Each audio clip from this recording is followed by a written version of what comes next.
बार पेशाब को जाना, दिन में जाना, रात में जाना, उसके बाद ही पेशेंट को इसका इलाज करना शुरू करना चाहिए, क्योंकि अल्ट्रासाउंड में प्रोस्टेट बढ़ा हुआ है तो हम उसको ट्रीटमेंट करके ठीक करना ही ज़रूरी होता है। नहीं तो एडवांस स्टेज में फिर सर्जरी के लिए पेशेंट जाते हैं।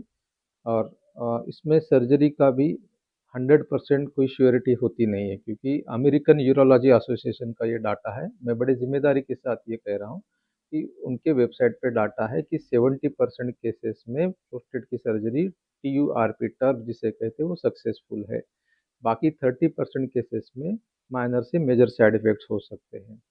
तो अगर आपको लगता है कि सर्जरी ये तो अल्टीमेट वेपन है, कि जैसे कोई प्लास्टर कर दिया, ऑर्थोपेडिक का कोई सर्जरी हो गया तो जॉइंट ठीक हो गया या फ्रैक्चर ठीक हो गया, इस तरह से ये सर्जरी नहीं होती है। और जैसे लगता है कि कैटरेक्ट करने से पूरी तरह ठीक हो जाता है, इससे पूरी तरह ठीक होने के चांसेस 70% है।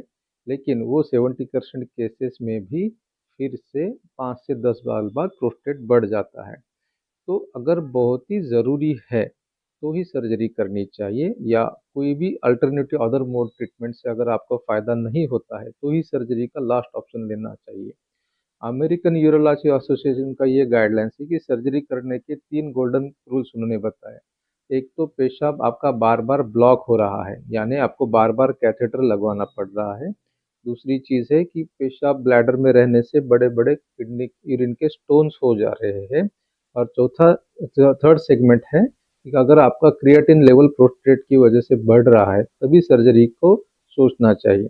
एक बार कैथेटर लगवाना पड़े फिर से निकल जाए तो सर्जरी की ज़रूरत नहीं होती है, दवाई से ही प्रोस्टेट को ठीक करना होता है।